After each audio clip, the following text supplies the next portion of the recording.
Um. Um.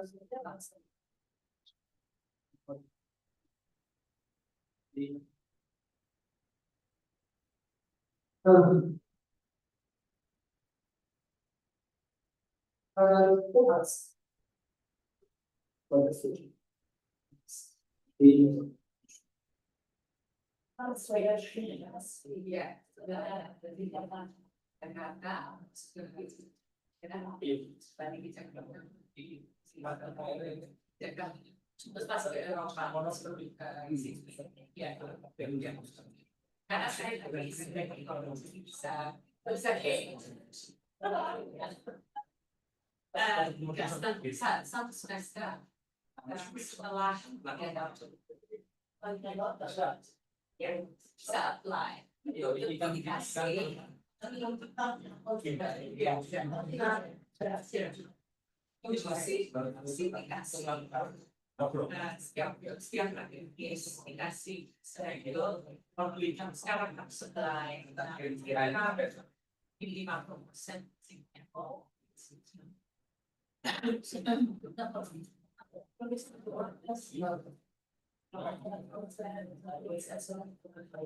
Saya sangat refresh.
Ini bisa kan? Ano? Berapa ini serius?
Depan chị.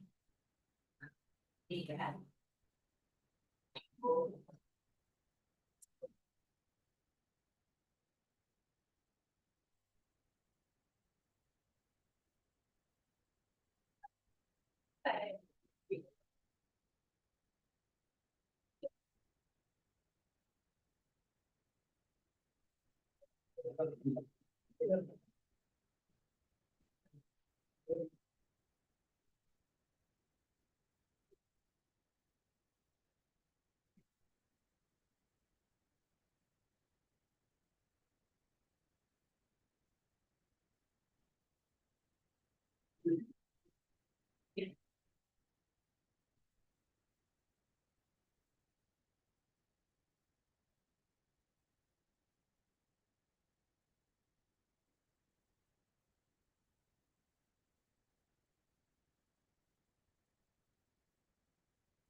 Yes.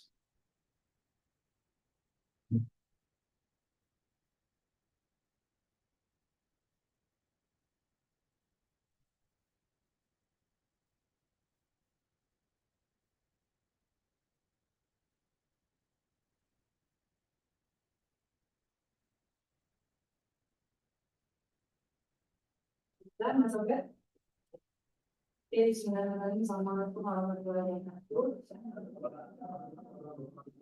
Good afternoon, everyone, mentors, the Honorable Vice Dean, Dewi Mayor Syawati, Profesor Kumpulan, Pak Endi, Bu Almira, Vicky, and Pak Juli, and Brina, and also my dear students, from master's degrees and also from undergraduate undergraduate who are now developing and creating on the right. Yeah, so today we are going to have a guest lecture with Professor Sonia Parmicharan from Sydney University. And she's going to discuss what how to disciplinary in doing research, sorry. Before I give the time to her to present, I would like to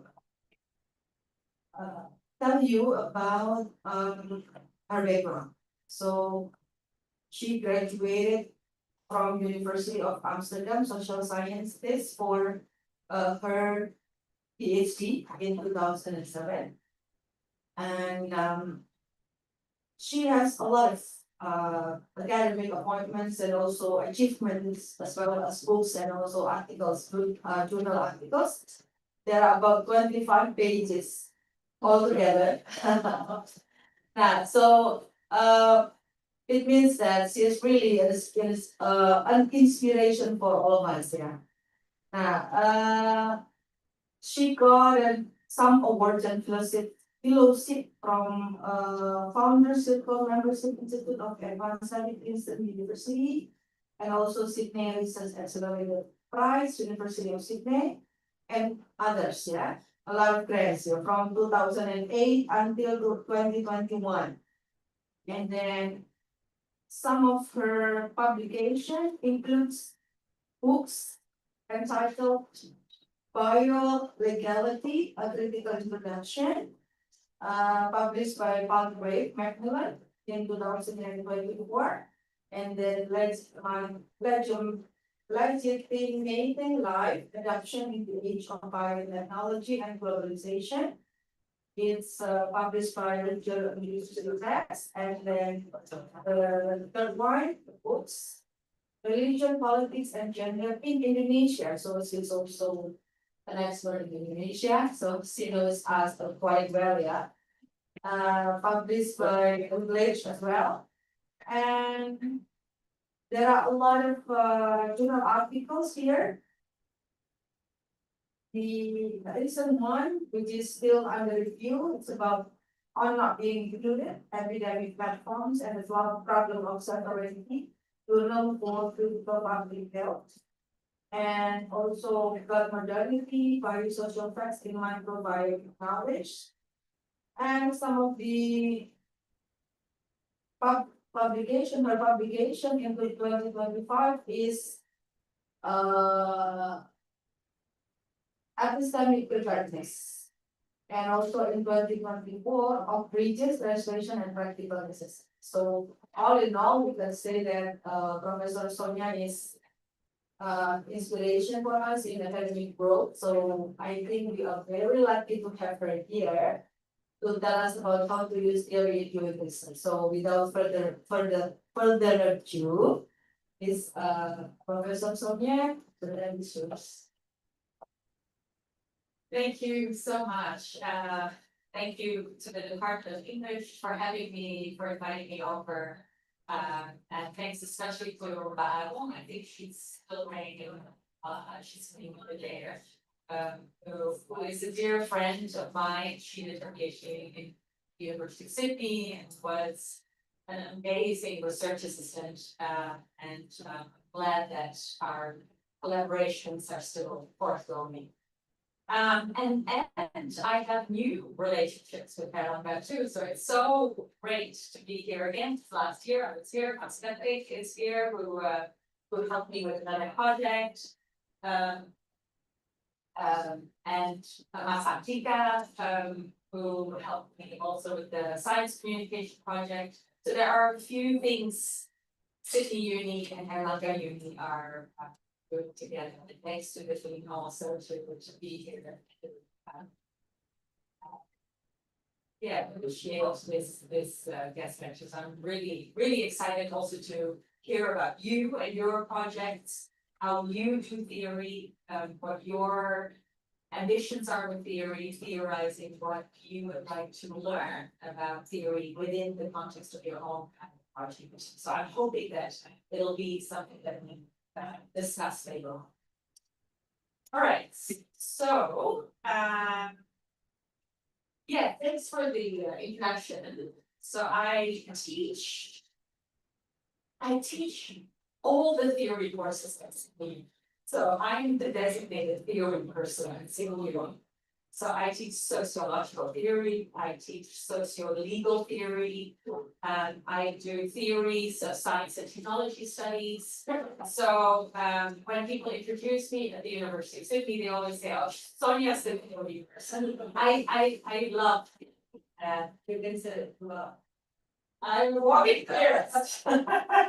And I love theory because reading theories as a student really enlightened me on so many aspects that I struggled with, that I thought were something that we had to deal with, but actually theory can help us also in our everyday life. It's not just something that's abstract and out there. It can really enlighten us how we want to be in the world. So I guess that's why I'm so invested in theory.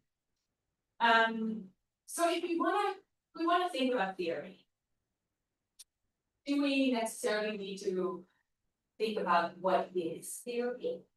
So in other words, do we need to think about the ontological question? If we talk about what is theory, we talk about the nature, the being of theory, right? We're talking about what is it? What's up? Nice to see you. So the please actually at this. Oh, that's Alex. Yeah, that's right.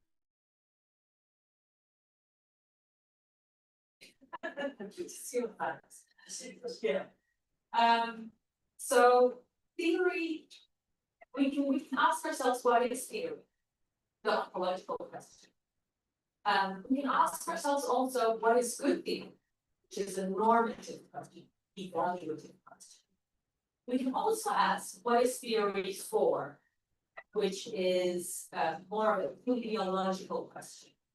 So this can be on the level of the religion or evolutionary. These are all different kinds of approaches to thinking about theory. Now, I won't go into the ontological question. I won't go too much into what is theory. I won't go too much into what is good theory, the normative question. And I won't go much into the teleological question. What is theory for? As I will explain a little bit further, I want to talk about the meaning of theory. What is it? How is it that we do theory? As literary scholars, as sociologists, as humanities people, how do we do theory? What is the meaning of theory for us?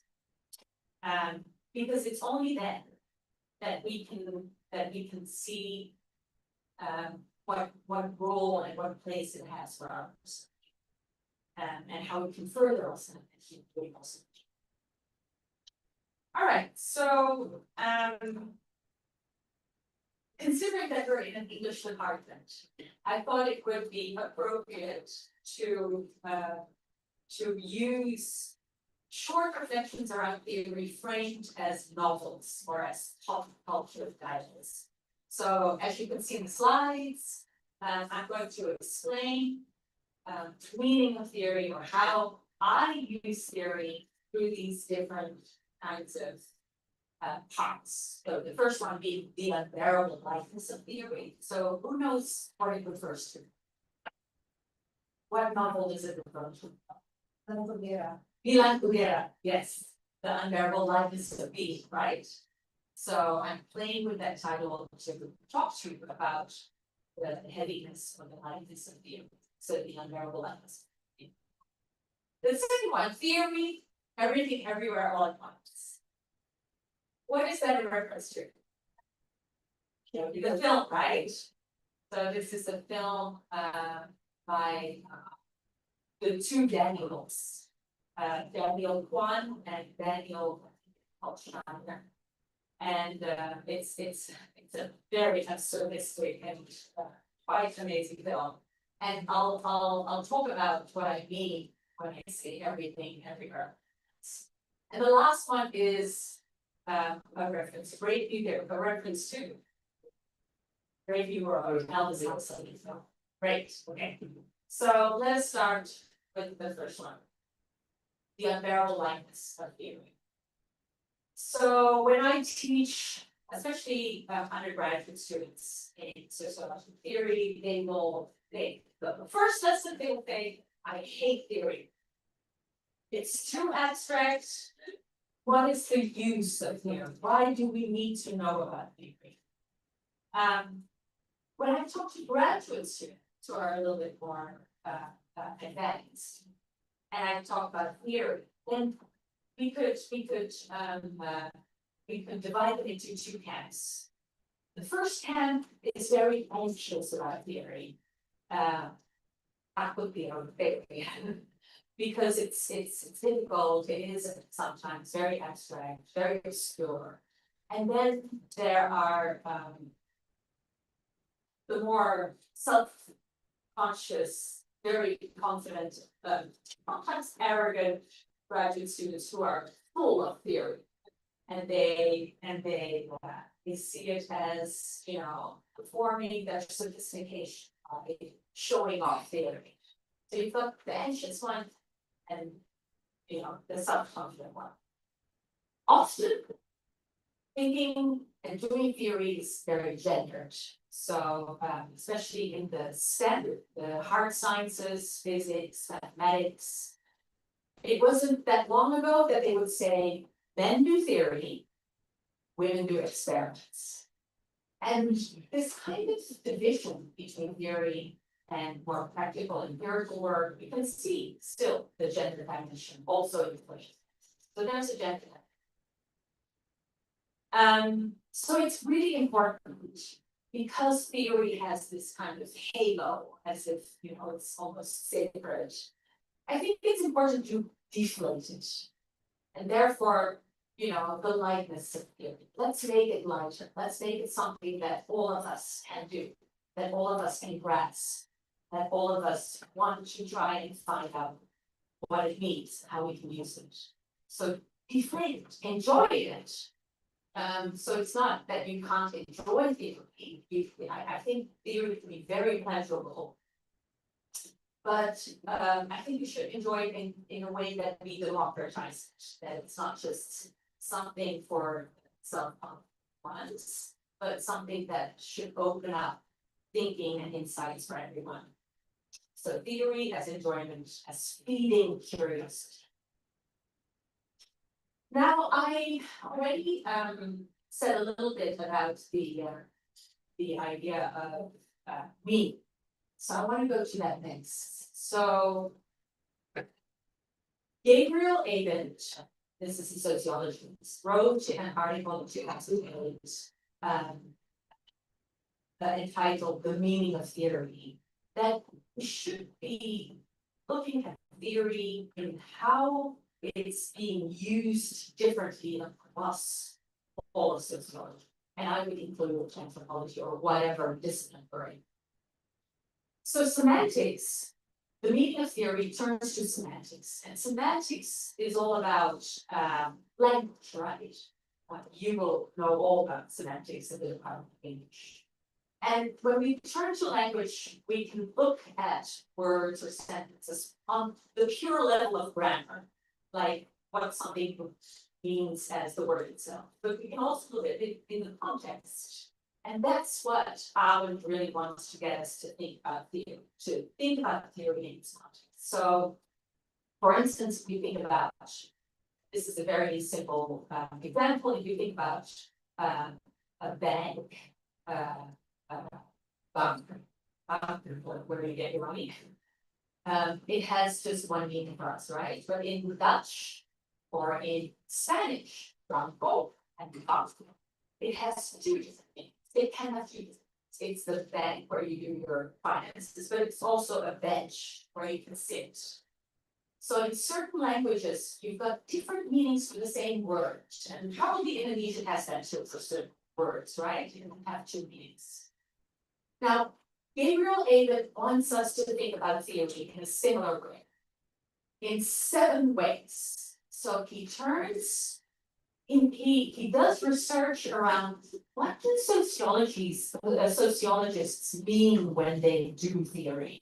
And he comes up with theory 1, theory 2, 3, 4, 5, 6, 7. So theory 1, for instance, is when sociologists talk about the general proposition between 2 or more variables. So for instance, they want to say something about the formation of social movements, and they say, well, social movements will form when the cohesion is not so strong in society, or a different variable is involved when there's not like identification involved. So theory 1 includes variables and a universalizing plane hypothesis.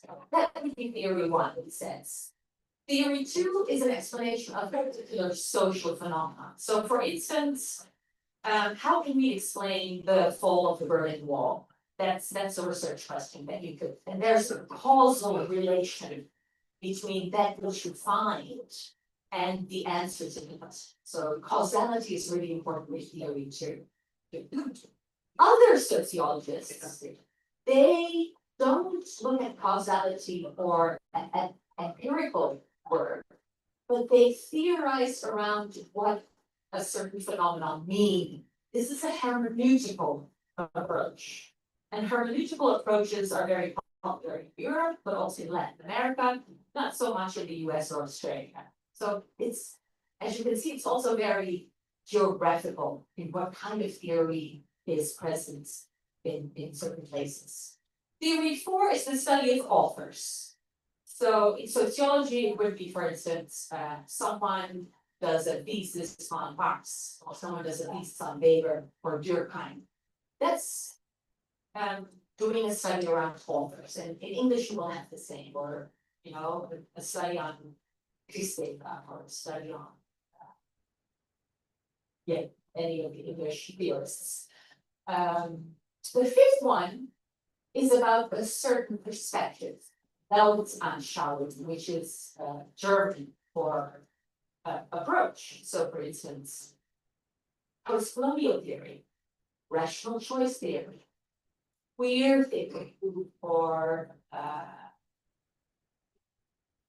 different kinds of perspectives, of indigenous kind of perspectives, towards a theoretical hypothesis. Theory 6 is a little bit close to that Weltanschauung, but it goes beyond disciplines in the sense that it has a fundamental normative component. So social theory belongs to that theory 6. And then finally, theory 7, according to Abed, is the study of special problems that sociology encounters, which is much more philosophical. It's purely theoretical, trying to theorize around a certain problem. So what this does, dividing it into 7 different kinds of meanings of theory, allows us to deflate theory and to think of theory a bit more contextual, lightly. And I want to explore it a little bit further, or explain it a little bit further, by going to some of the work that I've done. So this is my first book around religion, gender, and politics in Indonesia. And I would say this is a theory 1 and a theory 2. So it looks at empirical sites, and it does interviews. Methodologically, it's all about the empirical material. And I want to explain something, what happened after the fall of Suharto, when there were these explosive debates in the media around the gendered body. So I was really interested in those debates. What does it say about the Indonesia that was flourishing then at that moment? So it's very much that theory one of that theory two. My second book, though, this is a book around transnational adoption. So children from mostly global south countries who are adopted by parents from the global north. That in the 1990s was booming. It was so booming that it became almost an industry. So there was a kind of market element to how these children were being adopted from Southeast Asia, from China, from Africa to the global north countries. And there was also a very strong post-colonial element with the legitimacy of saving children. They could justify this practice, even though it was ethically often fraught. So I explained how this was possible. It was also possible because of reproductive technologies, the new biotechnologies that allowed people to delay pregnancy, but then often it didn't work, and then finally the last resort was then to adopt. And this was a typical theory, what was it? Five, the Weltanschauung, right? It was a very post-colonial kind of approach to adoption. So it's a different kind of theory that I use in this book. And then my last book is a co-authored book, Biolegality. This is a totally different book too in terms of the theory that I use. This is the T7. It's purely theoretical. It's trying to think about what biotechnology is doing to our notions of personhood, parenthood, of family, of community, and also the legal forms, because in law, we have a very defined understanding of legal personhood, for instance. What does biotechnology do to that idea of personhood? If reproductive technologies can fragment parenthood, because you don't only have biological parents anymore, you have social parents, but you also have genetic parents now. You have mitochondrial parents in terms of legal baby. You've got intentional parenthood. These are very different kinds of legal parenthood that come into being because of biotechnology. So this book was really trying to theorize around what does biotechnology do to our notions of self, person, parent, family, etc. Trying to think about how that would change legal forms, but also going forward. Is this what we would like our legal forms to be so fragmented? So again, much more philosophical, much more, not too much empirical fieldwork, but theorizations around forms, legal forms. All right, so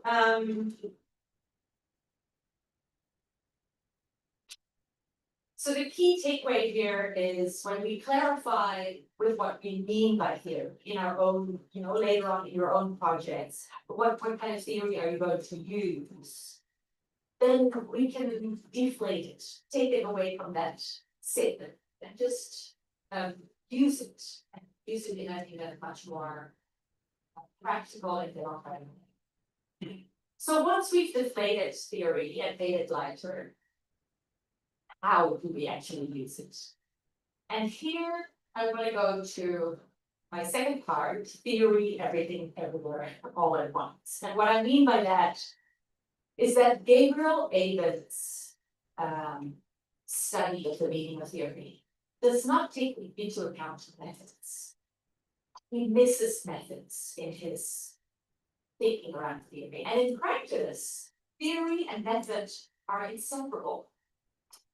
So in the subfield that I do my research in, which is science and technology studies, and Oak is also very active in that subfield. In science and technology studies, we talk about the theory methods package. So theory and method. So the conceptual and the empirical has to interact with each other. And a really good example is actor network theory. So I don't know how many of you are known with actor network theory. This is developed by scholars, STS scholars like Bruno Latour, Michel Pallon, and John Ball. And the actor network theory helps us to understand how the world works by looking at relationships. So everything is approached by relations, not just between people, which usually sociology does, right? Not only between people, but also between things, technologies, animals, ideas, anything that constitutes the network.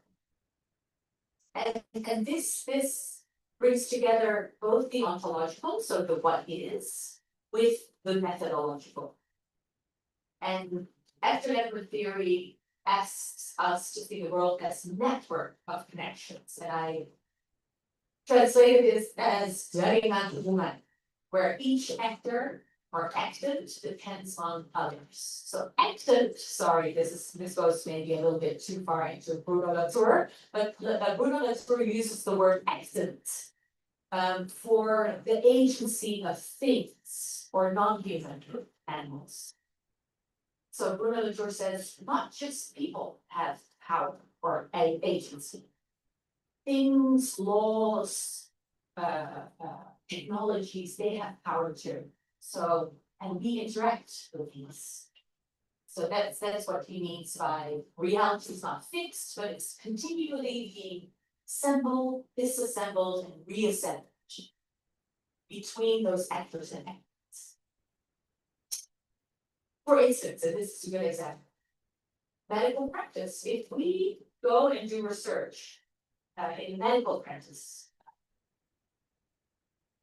we're not just interviewing doctors won't have the picture of the whole body. It also involves the technologies that they use, MRIs, stethoscope, any kind of things that they use. How do these technologies work? The doctors themselves, the status of the doctor, the patient, the hospital system, etc. That's the network. And if you catch the network, then you can theorize around what's happening in that medical practice. So within STS, but I would argue, in general, when we want to theorize, it's really important to follow the actor, to follow the actant, or to follow the object, to unpack that network. All right, so if we start with objects, what I want to talk a little bit about my recent research and the kind of objects that I followed. So my objects, the first one is a really very boring contract. It's a material transfer agreement, and this is how a material transfer agreement looks.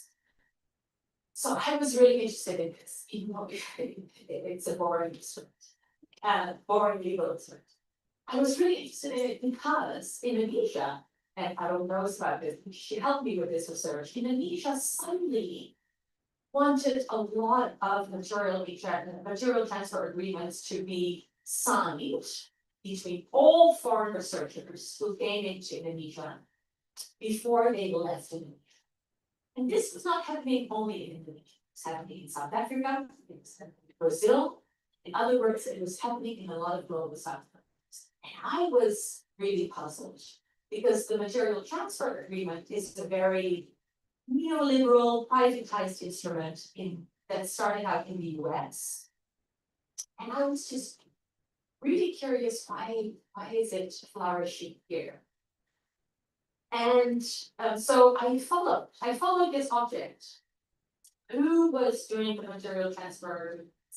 Was it Was it pharmaceutical companies? Was it universities? Was it the state? So I tried to locate what the network was of this material transfer agreement.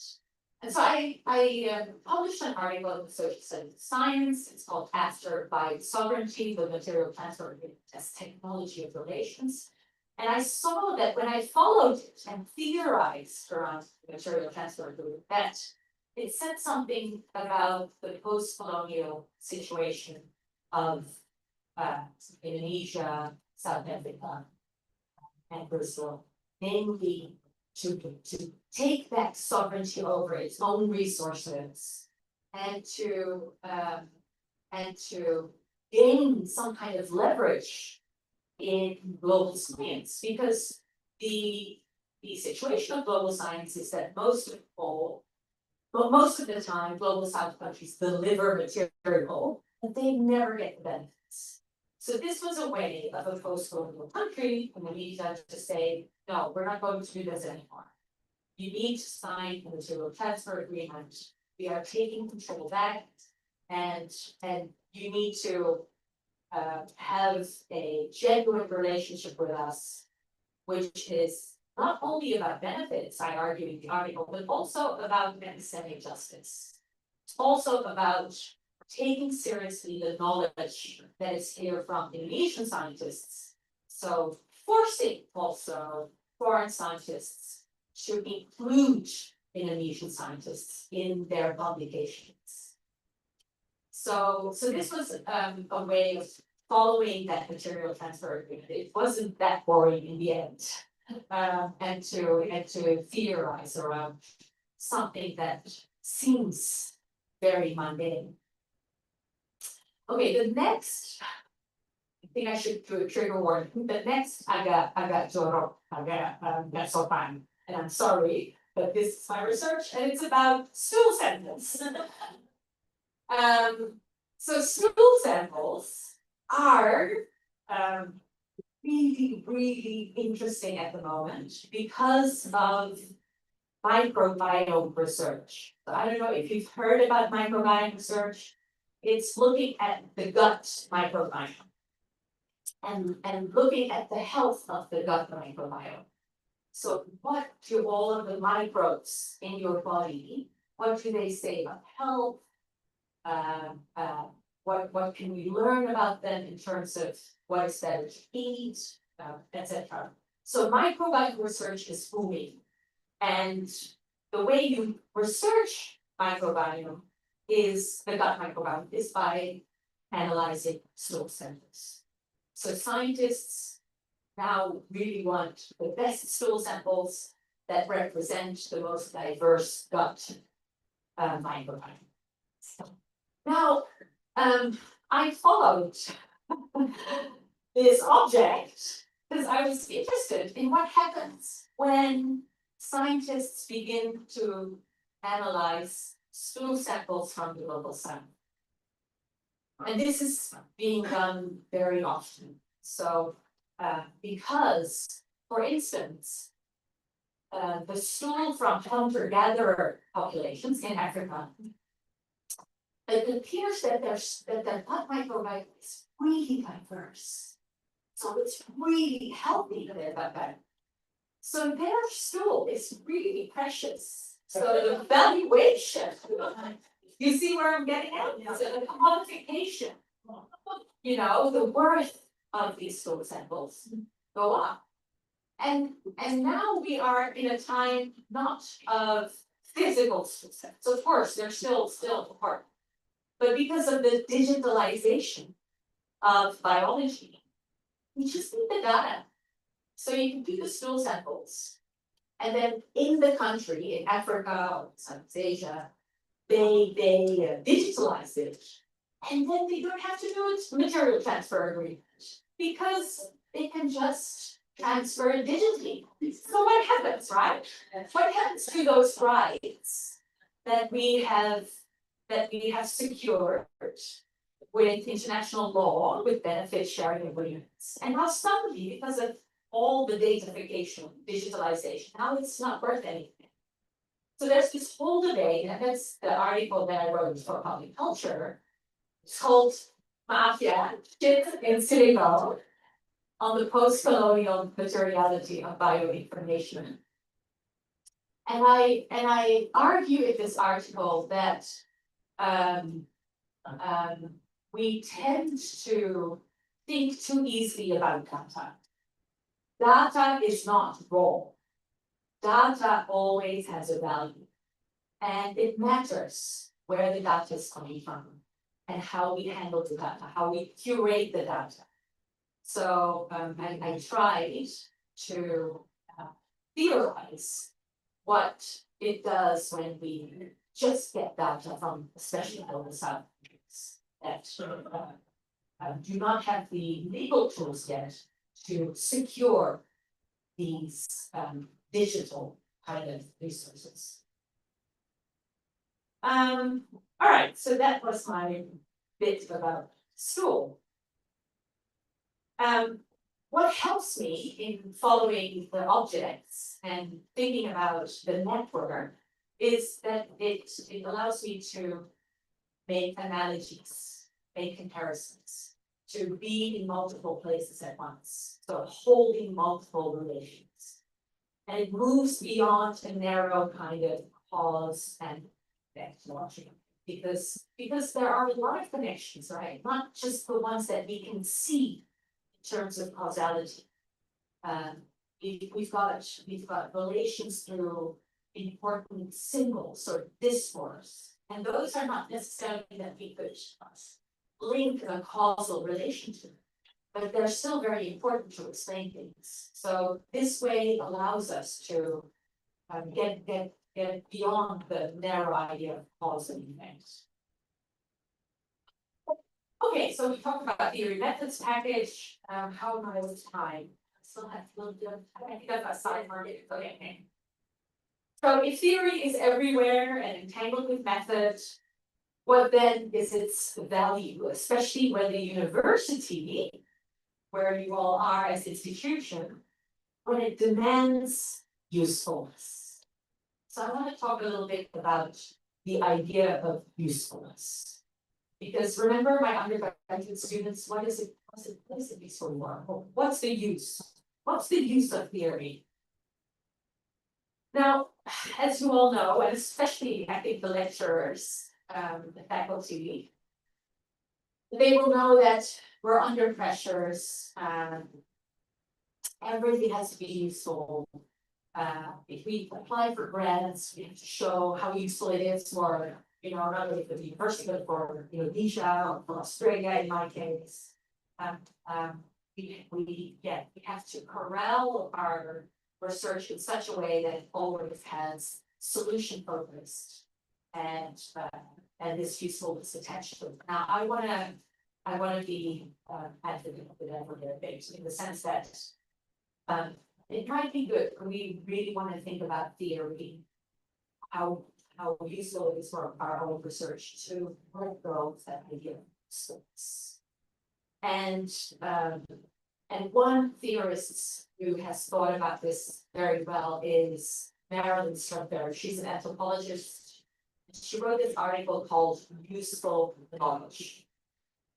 And she wants to push back against this idea of usefulness.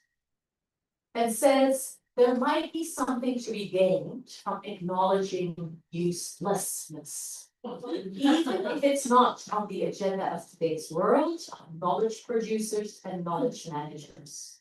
Now I know it's a little bit provocative,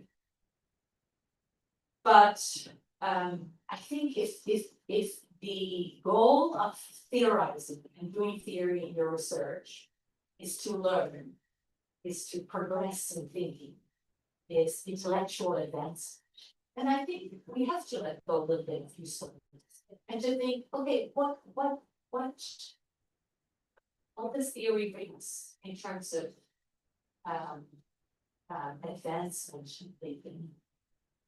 And yeah, it's opening yourself to a little bit of risk, openness, rather than I have to apply my theory so that I can publish this article. And of course, we need to do more time, but hopefully we can do also, we can do a two-pronged approach. We publish the articles and think more pragmatically. We can also do more of the longer term thinking and the theorizing that just takes time. It's slow research. But my reference to Aldous Huxley, of course, is that theory can also be dangerous.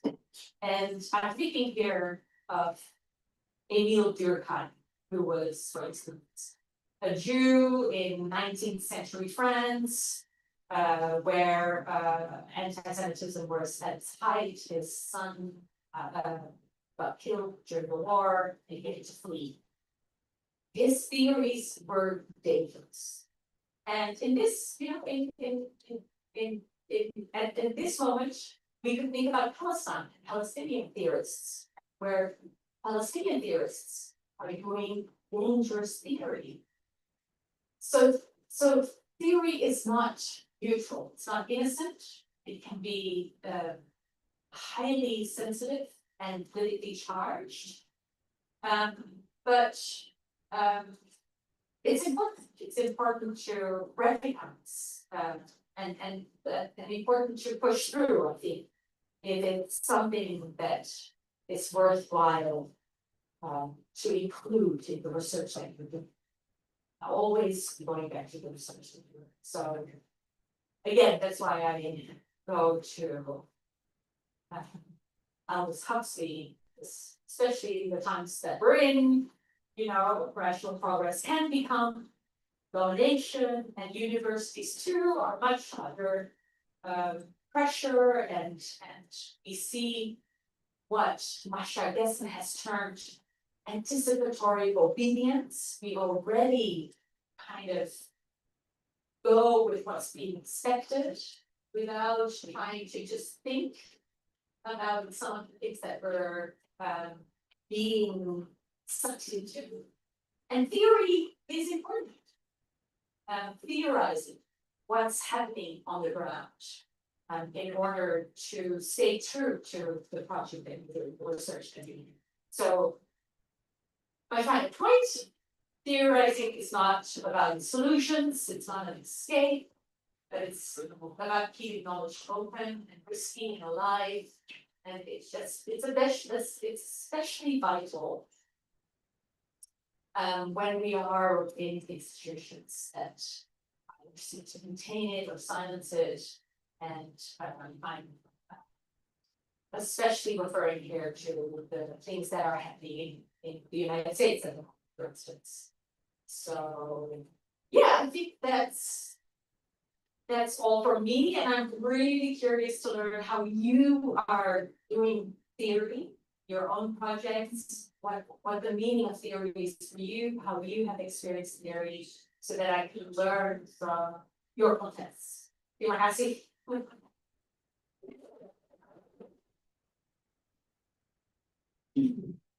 And we wrote this on Sunday. It's very enlightening presentation about theory and quite philosophical. So we come to the next session here, question and answer. I invite probably three first students and also lecturers who would like to ask questions from the lecturers and also from students. Yes, who will learn? Yeah, who will learn first, and then maybe followed by the students. Yeah. Thank you, to Sonia, it's as who Lenny has mentioned, you know, is a mind opening and first lecture that because we usually don't know and recently is mostly I think if like for example you will do a lot of research on biotechnology that lot of research practically yeah. Because we usually think that biotechnology is exclusively associated with health and medicine people, yeah, it's usually sometimes, this far from I'm thinking that is actually, it can actually be approached using as a, this is actually one thing that I think still I really is that although we always push into interdisciplinary research. But I think our mindset is this like I think we still close-minded or open-minded. Okay, that's another thing. But one thing that I want to ask maybe I think it is related to our real history here at the university. I don't kind of humanities is that I saw that there's a tendency, and I think maybe it's also because this is the regulation that has been set up by the university that students, when they actually final research projects, they are actually bothered with what theories and funding use to analyze. Yeah. There's a very work. So it's like they tend to do top down approach, yeah, in using theory, rather than maybe going deep into the issue in different work and then trying to find relevant theory. I think this is also maybe partly because in our system we have to finish chapter 3 of our proposal, which is dealing with the framework first, what we do the analysis, and then finish it before we start the analysis of the thesis. So I think this is partly because something is part of the problem. So in your opinion, what do you think is the better way of using theory in cultural studies and literature, literary studies, or literary studies? Are we supposed to do this that 50, yeah, top down, or is that 50 looking down at the looking at the issue first and everything? Yeah. This is not something unique to Indonesia.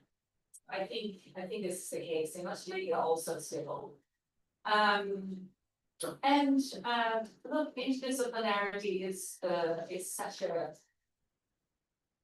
it's a term loved by institutions, but I actually genuinely really think interdisciplinarity is very valuable, even though it's sometimes used as lip service for institutions. And I not only look at science, biotechnology, but I also look at law. Sometimes, this is also seen as separate spheres, but I think we can, with our social science lens, can have a lot of things to say about how law is written. But yeah, my students also start out with thinking around theory, and usually have their theory chapter a draft of that written before they do their analysis chapter. However, I think if you really want to theorize, like the things that I talked about earlier, you need to do that to the end. So you start out with the theories because you have to start somewhere. But then once you do your empirical research or your literary research, you hopefully, when you follow the thing that you're really interested about, the concept or plot or I don't know, literary theory, but the kind of elements that you're interested in, whether it's gender or race, and then hopefully, because of the analysis that you do, you see that the theory won't gut us. And then you try to find, okay, if it doesn't work, are there other theories that could help to contribute to making this a much better kind of analysis? So it's deductively and inductively. And I tell my graduate students to always go back and forth, always go back. And in that sense, it doesn't help when they have to finish something first, because they will be they actually go back to their theory and methods after they've done all of their analytical templates. They go back and revise because it's different. You did it differently in the end, and you have to revise how you did that. And that goes against this conventional idea of how we do research and how we do theory. But this back and forth is really important, and it's actually how we all do research, I think. So it's better to acknowledge that and go back and revise rather than try and push it into that framework, which is a lot of the fascinating, but that's also not. But really, really impressive.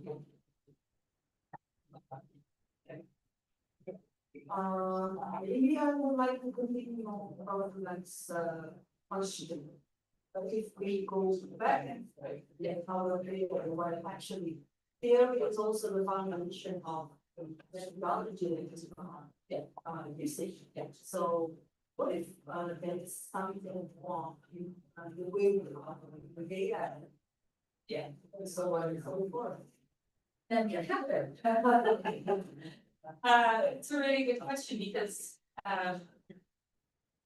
that's why it's so important to have these discussions early on and to really think, what is your theoretical framework? What is the theoretical framework that you're working with now? It's always, you adjust it while you do your research. And it's important to intervene when you think the method is not. When it doesn't get to the explanations that you don't know. And to adjust those methods. Sometimes that's not possible because of resources or. And then remember that you always have the conclusion, the limitations of the study. That's where you write. These were the limitations of my study. And hopefully there's not big, but there are always limitations to a study. And hopefully this is your postdoc project or another postdoc project, because you know that you missed out on one aspect of the study, which you couldn't do in your MA or your PhD. And you do it in another project because you know that that's what you missed. And that's building upon research. Yeah. Thank you very much. Now, this is getting warm, yeah, the discussion is getting hot. Maybe from other lecturers or students of master's degree or from the undergraduate students. Oh, yeah. Siti Kamila. Please. Yeah, absolutely. So, actually, when I was doing my undergraduate thesis, I do use portfolio very, but now since I am been doing linguistic program, so yeah, I not really read a lot about postcolonialism. But here's the thing that I encounter every time I'm doing my project is that during my undergraduate thesis and now during my master thesis, I always find that actually it's a similar question as the lecturer said before. I keep on checking the theory back and forth because at the end, I need to keep on looking at the various roots. For example, like Edward Said or maybe Baba Dushana, they have they have different roots because Edward Said turned out has tendencies to analyze the West from the Western's perspective, but Homi Baba tends to have kind of like perspective from India or maybe the East perspective. So it's a bit different. I just realized during the day the defense day that my lecturer said, oh, you have to check the roots from the theory. That's what I'm doing right now during my master degree. And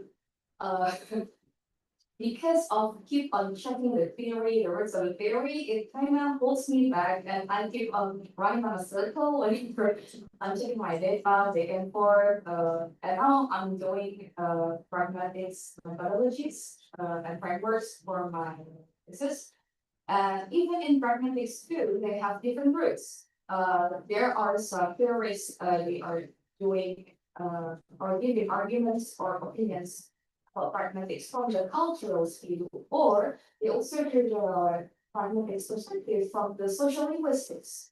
So it's kind of hard for me to decide which limitation will be the best when we are choosing the theory or the framework, because for me, it took me 4 months to decide which framework is suitable for my limitation, because I keep on confused. Should I do the cultural perspective or the social linguistic perspectives? And my question is, how do we solve that problem? Thank you. That's a really great question, Leslie. Look. It's I would say. Go to your material. What does the material require? So, Said looked at what anthropologists were writing. Or what writers were writing, travel writers. So it's very humanities oriented. If we look at Frans Fanon, for instance, also was a colonial theorist, he was a psychiatrist, and he looked more at the psychoanalytic level, at what kind of violence colonialism did, not only for the colonizers, but also not only for the colonized, but also for the colonizers. So it really depends on what you are researching in terms of what kind of post-colonial theorists and its roots, as you call it. What it is asking for. When I was doing my second book on adoption, which was very much informed by post-colonial theory, I had a similar kind of feeling like, is this, is this Homi Baba, is this Said? And actually I thought in my case, in this adoption case, none of them were fulfilling in terms of showing me the analysis of what's going on. And I had to go to a post-colonial sociologist, her name is Gurvinder Bhamra, who talks about connected sociology and post-colonial sociology, to see how globalization was caught up in still colonial relationships. So it is, going further, reading more, and trying to take seriously the fact that it doesn't get us. Take that seriously, and then see, okay, what can better fit with what I'm seeing, what I'm observing, and sometimes that means doing something completely different, but totally different theories. And it can be exhilarating too. You read something new and you're like, I didn't know this was here. And then, and this is really, you write it yourself, you theorize yourself, you become a theorist, you become the Spivak or the Baba. And that's, I think, also what we need more, especially coming from non-northern contexts. We need to take up the position of the theorists, to also talk back to the empire, etc. So, does it answer your question, Siti? Yeah, so looking back, when you got confused, then the suggestion is looking back at your material, means that the material object of your study. Yeah, the next question, Christine, thank you. So, thank you so much, so I'm very interested when you're saying that why don't you beat the theories yourself, and you're analyzing the idea, that's very great perspective. Might be like me, but somehow my question is, I feel like I'm not yet there, I don't have sufficient knowledge or yet the ability to prove that what I'm thinking is precise, what I'm thinking is accurate, nothing's, let's say, proven that. Suppose, let's say, we've got the framework to work in, where it's containing like two theories. For example, in my case, I'm working on cognitive linguistic theory, containing binaries and negatives, where I'm going to put sequential grammar, one is by Chomsky, other one is by Navigate.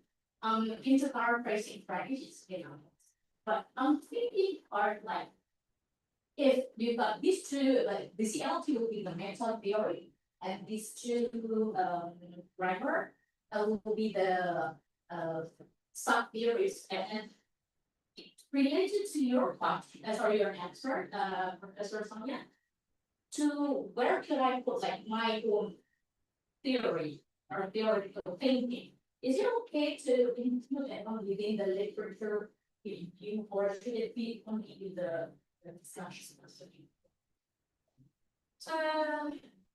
Look, the kind of formats are different. So, the conventional way is indeed the introduction and the theory and the methods, and then do you have the discussion then? Yeah. Because we do it differently, but look, I think where you do the analyzing and the theorizing, that's where you intervene with your own points. Because that's where you see, what can I add to what these theorists have to say about my case?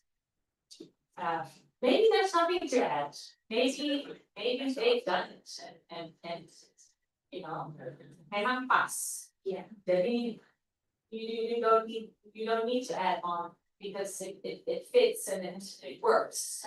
But if it doesn't work, and you say it needs this, it would be great if you can make that intervention, and that's your contribution to the scholarship.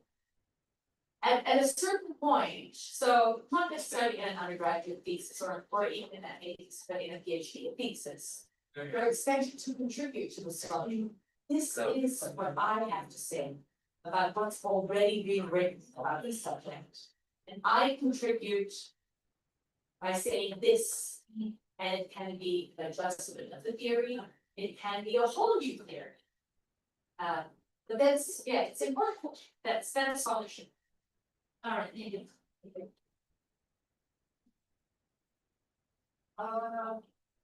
I'm just thinking of after asking something. I also have been thinking in my mind, what if we would like to try, when we will be about this and I mean, about one, form of theory. And then I see that there are probably two paradigms. And I think that there should be no two paradigms, both of them, in fact, empirically, contribute to the phenomenon under research.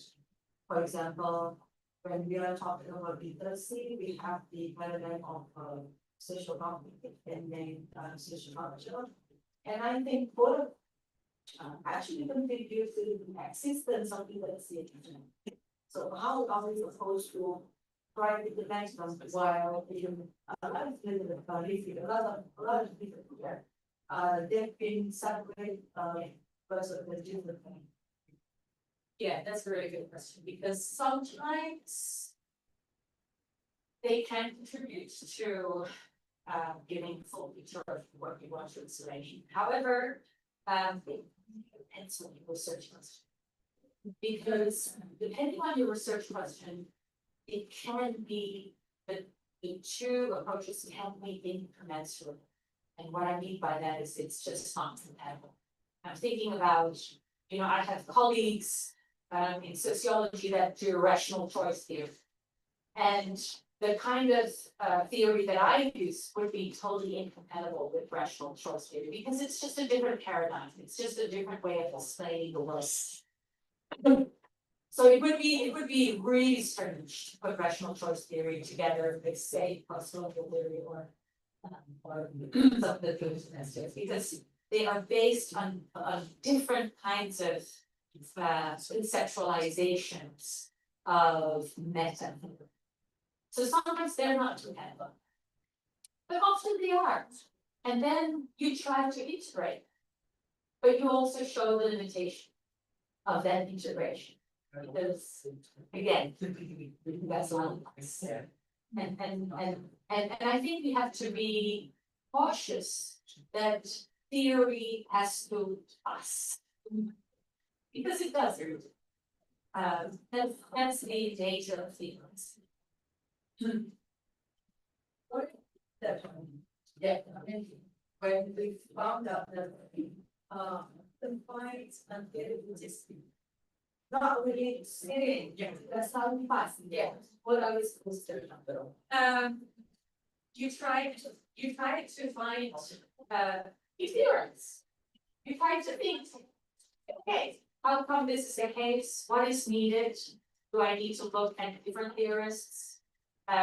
Or this is it, this is how far you've come. And maybe you need to look at a different site, to look at a different object, to look at a different country, to make an analogy, and to see if it works then or a different, linguistic system can be based on linguistics. So it's trying to push the analytical brain. We can say that there's always a room for fixing again, what we have already developed in our therapy of those works, yeah. I mean, it's not always something fixed until the end of our research program. I think, well, and then even also. Yeah. Yeah, she's finished her PhD, but there will be many loose ends. And hopefully there will be many loose ends, because that means that your research has raised new questions and new inquiries, so that be more resilient. It's never, it's never ending, just and frustrating, but for theory, it's good.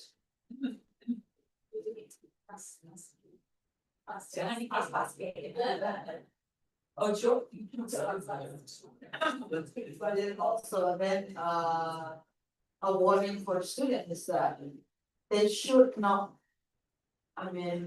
be frustrated when they found out that I don't think this theory fitting, I don't think this theory fitting, but if you find already one theory that is close to what you are trying to explore, then it's okay. Yeah, it's okay. And you can also probably theorize it yourself during the result and discussion aspect, and the point in the discussion point. We can intervene with theorizing our own thought and argument probably in the area of discussion. So yeah, sure, Yeah. For example, of course, said in some part of our analysis, the theory of fitting. Yeah, but other parts not, and then we try to find out how theory, and then okay, the other one is fitted. Yeah, so okay, one part of the just theory and then another part of the theory is so simple. Yeah.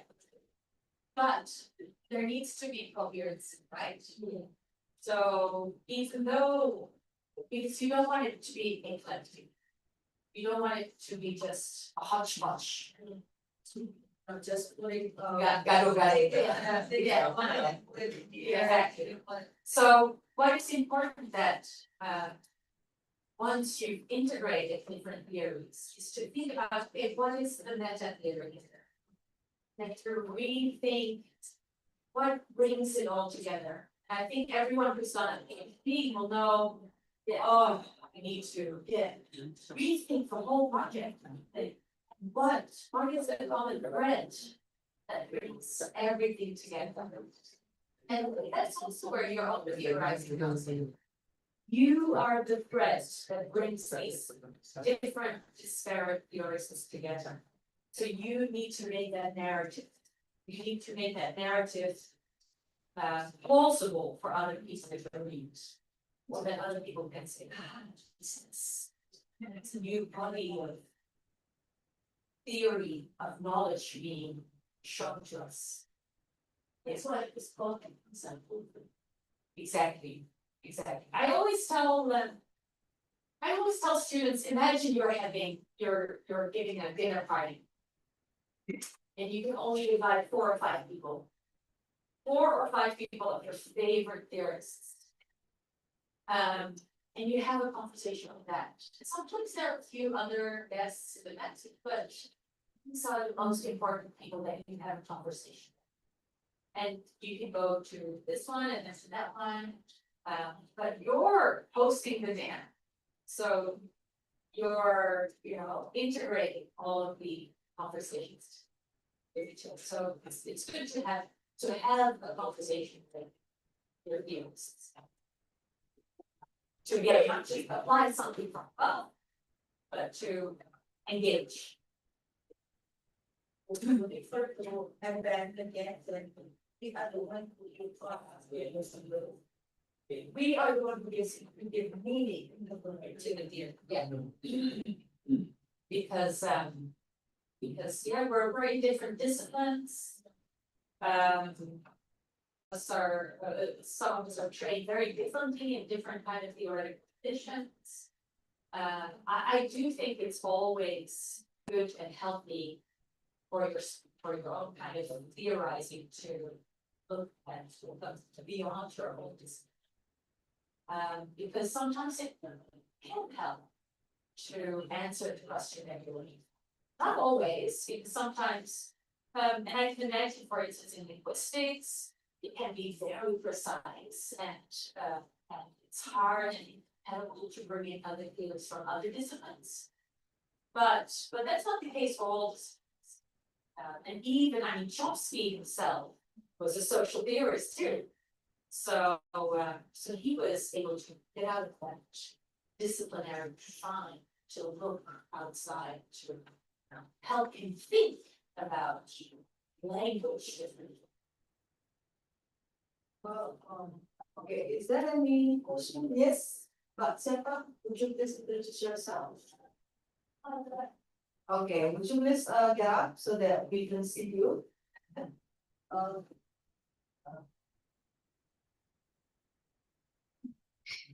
So I'm interested in continuing the earlier line of conversation regarding like creating your own theory. Yeah, so like my question is like really simple. What does it take for a theory to be acknowledged as a theory?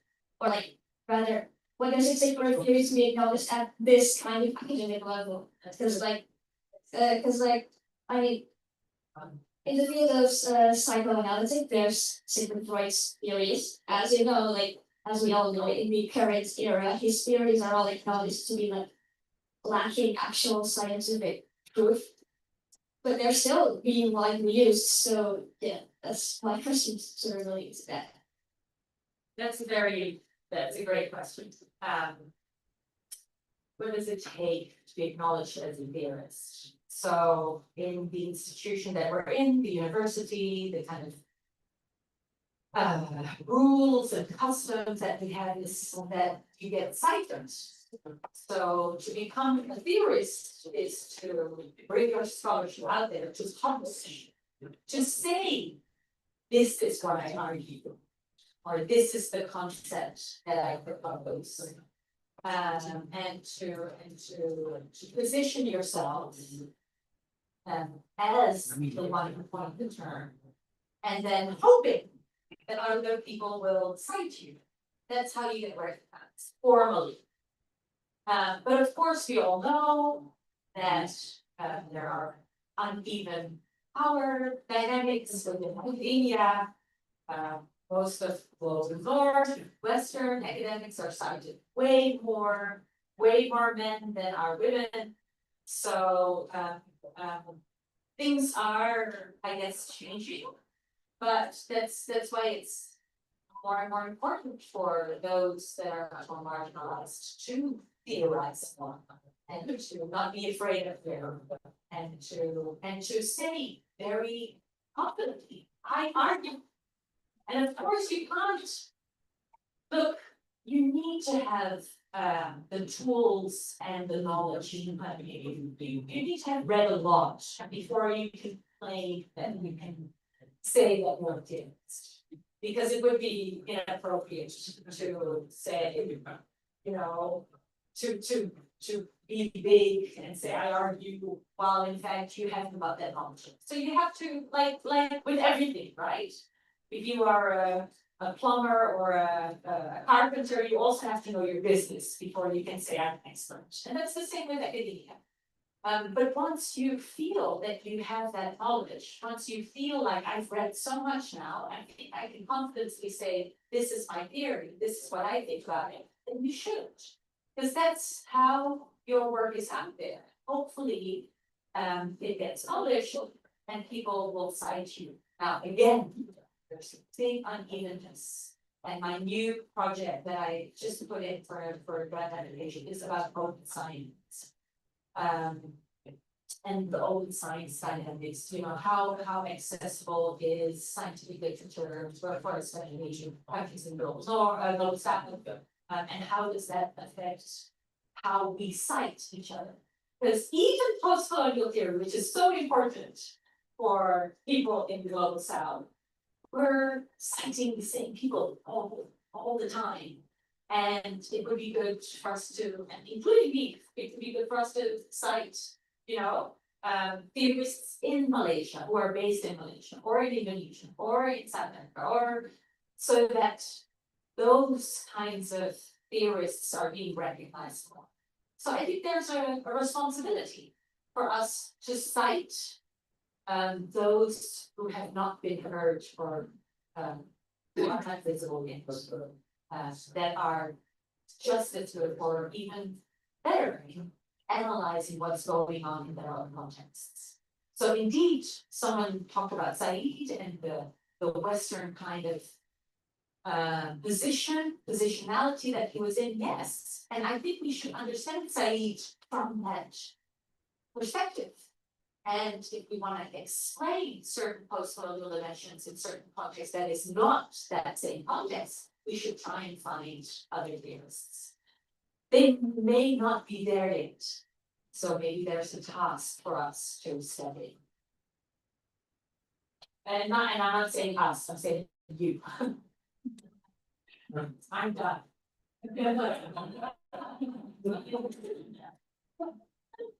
Okay, we still have 5 more minutes, maybe there is another question, yeah, Giri? So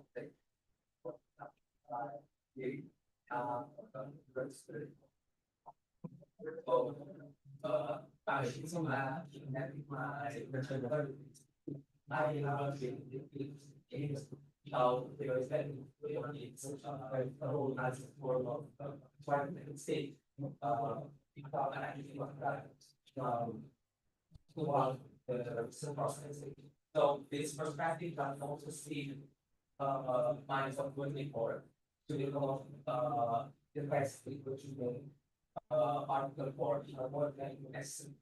So it's as well. So which require us to go in practical alignment. So I realized that being able to study is always part of what we do, but not like in the class or so my question, I think I don't speak but I have a word to on. So how can we as researchers ensure that the use of theory truly was practical like variable that saves our research science and then our collection and education, especially when developing the study of Great question, and it's a great question because I also give workshops on how to publish. And how to write articles, I'm an editor for the annual review of anthropology. And for the sociological review and for science, technology, and human values, and for this one on catalysts. So they're all social science journals. And when we discuss submissions in board meetings, one of the things that are really important is how is the theory integrated in analysis. So theory is theory is important because it shows your contribution to a scholarship. And we want to publish those articles that have something to say. And you say something through analysis using them. So sorry, what was the question again? How to use it? Yeah. What was the question again? Analysis. I'll then be asking you, extra that. Yes, yes. I had the answer, now it's slipped. I mean, okay, yeah, here's the answer. When I started out as a graduate students, I had the same question, everyone has the same question. How do you integrate theory, how do you analyze and integrate really well in your narrative, because that's what journal wants. They want to show that you understand theory, weave it into your analysis. So what I did, simply, essentially simple answer, is look at the journals that you want to publish in most. And those are the articles that you've read because you were really, I remember, and I know it's not very politically correct because they are a scandal, but I remember reading an article, it's called Millennium Capitalism by the Comoros. Jean and John Roloff, they're the star professors in America. And I read that article and I was like, this is mind blowing. They explained something so wonderfully. So what I would do is, okay, where was that journal article published? And how did they integrate their theory, which was post-colonial theory, Marxist theory, and they interweaved it in their kind of empirical work in South Africa around how capitalism was flourishing in that particular context. So I learned a lot by looking at how other people act. And what that specific journal, what kind of theory that specific journal wants. Because not every journal wants the same kind of theory. So it's very important to look at the journal. What kind of journal is it? Who are publishing in it? And see how you can learn from how others have done it. I guess that would be.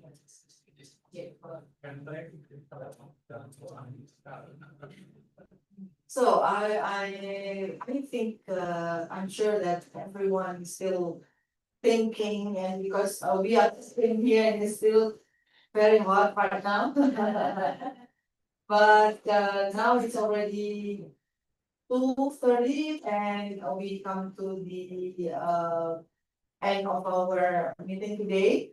And this is a very dynamic conversation and insightful, and I'm so happy that Professor Sonia can discuss and talk to our students so that they can get a lot of insights about theoretical frameworks or theory that they are supposed to use in their research.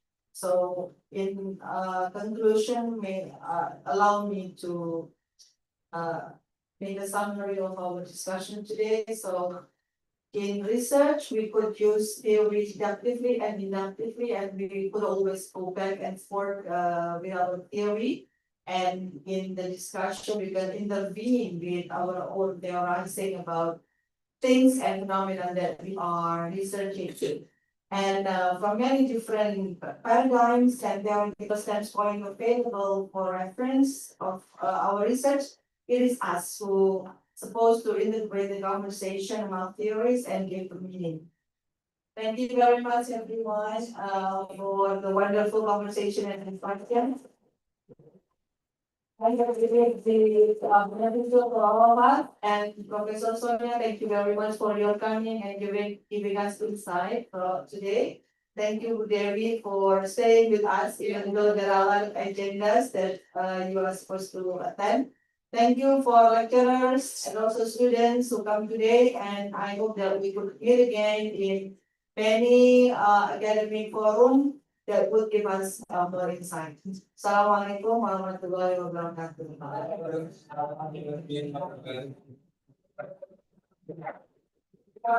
Can we get a picture together? Yeah.